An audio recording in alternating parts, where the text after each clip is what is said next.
Et nous voici pour la correction de l'exercice 40. Donc dans cet exercice, on va appliquer les formules que vous venez de voir.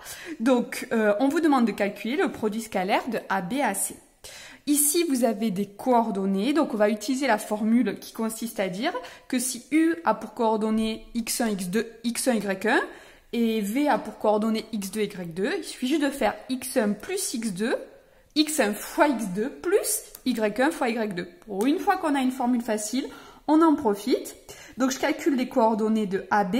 Donc AB, je commence par xB moins xa, yB moins ya. Donc AB va avoir pour coordonnées moins 2 plus 3, c'est-à-dire 1, et 1 moins 1, c'est 1 plus 1, c'est-à-dire 2. Pour AC, donc je commence avec les coordonnées du second point toujours, donc C, moins 3, moins 1.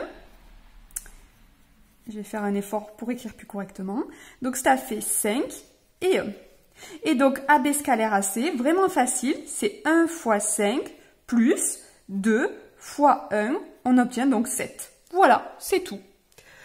Pour AB scalaire CA, alors, la première méthode, tout simplement, c'est de se dire que, ici j'ai calculé les coordonnées de AC, donc les coordonnées de CA, CA c'est moins AC, donc les coordonnées de CA, c'est tout simplement moins 5, moins 1.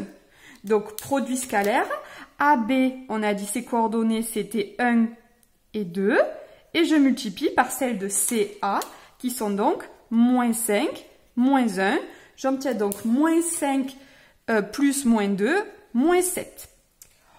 On pouvait aussi utiliser une formule de cours sur les propriétés. En effet, AB scalaire CA, c'est AB scalaire et CA, c'est moins AC, on l'a dit.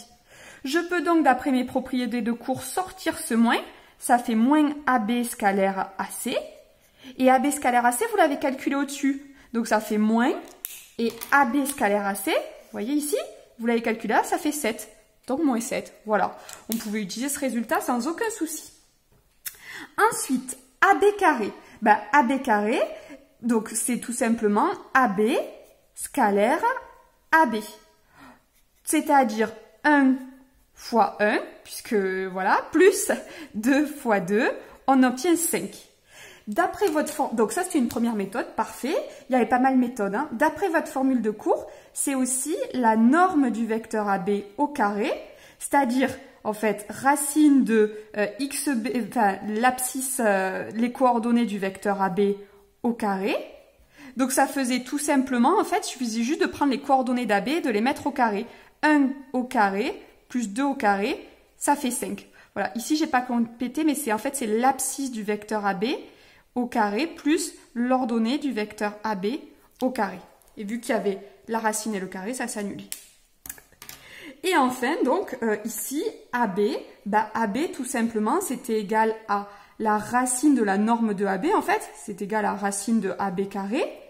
Ça, c'est la même chose que racine de AB au carré. On a trouvé 5, donc c'était racine de 5. Voilà pour ce petit exo d'application directe.